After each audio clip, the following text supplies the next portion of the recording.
তার কার্যক্রম শুরু করবে।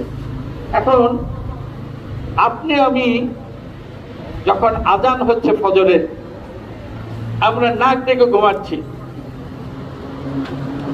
বাচ্চাকে তুলবো তো দূরের কথা, নিজেই উঠছি না, তাহলে আমি স্কুলে যতবারই বলি না কেন 5 ওয়াক্ত সালাত যার ফরজ হয়ে গেছে তোমাকে পড়তে হবে, আপনি পিতা মাতা সেখানে করছেন না, নিজেই করেন না, সন্তানকে কি বলবে?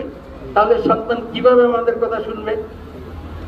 আমার বিনীত অনুরোধ থাকবে, আমরা যেমন বলি পাশাপাশি আপনারাও তাকে সেই মূল্যবোধ পরিবারের মধ্যে তৈরি করতে হবে। আপনি তাকে নিয়ে টেলিভিশন দেখছেন, সিনেমা দেখছেন, গান শুনছেন, আমরা বলছি এগুলো বর্জনীয়, এগুলা পাপের কাজ, তুমি করবে না।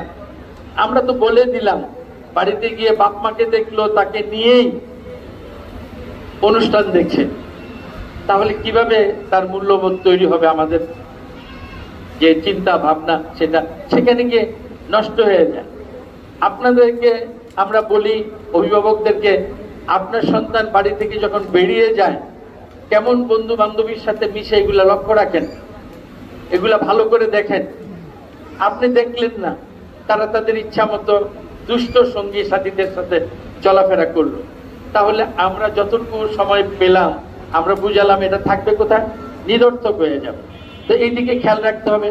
আমরা বলি সবচেয়ে ক্ষতিকারক হচ্ছে এখন মোবাইল। এই মোবাইল সেট আপনার সন্তানকে দিয়েন না। অভিভাবকরা এসে দুঃখ করে বলে, আমাদের কাছে চায়, বলে যে আমার ছেলে মেয়েকে তো আমি পারছি না এই মোবাইলের প্র্যাকটিসটা, আপনি বাদ করে দেওয়ার ব্যবস্থা করেন। কিভাবে সম্ভব? আমার কাছে থাকে, সম্মানিত অভিভাবক বলছেন 6 ঘন্টা, তারপরে 18 ঘন্টা আপনার কাছে। তখন সে যে মোবাইল ইউজ করছে, এটা আমি কিভাবে বন্ধ করব? আপনি যদি না করেন আমাকে সহযোগিতা। আবার একটা ছেলে মেয়ে পড়ালেখার একটা রুম করে দিয়েছেন, বাবা মা খেয়ালই করেন না আমার ছেলে মেয়ে পড়ালেখা করছে না এই সময় মোবাইল দেখছে, না এই সময় সে অন্য কিছু করছে। আমরা পিতা মাতাকে বলি, আপনি সচেতন হন, পড়ার ঘরটার মধ্যে গিয়ে এমন ভাবে আপনি লক্ষ্য রাখেন, এমন ভাবে জানালা দরজা রাখেন, সব যেন বন্ধ করে সে না বসতে পারে, খোলা রাখতে হবে। বাবা মা যেন সবসময় আসবে আতঙ্কে থাকে, এবং আপনি যেন চেক করতে পারেন, সেগুলা আপনাকে করতে হবে। এটা হলো আপনাদের আমাদের মধ্যে কিছু কার্যক্রম ভাগ করে নিতে হবে, যাতে করে আমরা সবাই মিলে আমাদের ছেলে মেয়েদেরকে মহান স্রষ্টার প্রতি অকৃত্রিম বিশ্বাস এবং ইহকালীন পরকালীন কল্যাণ কিভাবে হয় সেটা আমরা তাদেরকে শেখাতে পারি। এরপরে মহান স্রষ্টা আমাদেরকে সৃষ্টি করেছে, পবিত্র কোরআনে বলে দিয়েছে, আমি জিন এবং ইনসানকে সৃষ্টি করেছি শুধুমাত্র আমার ইবাদত করার জন্য।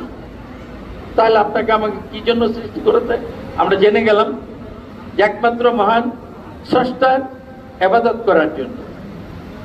ইবাদতটা কি? এখন প্রশ্ন হলো ইবাদতটা কি?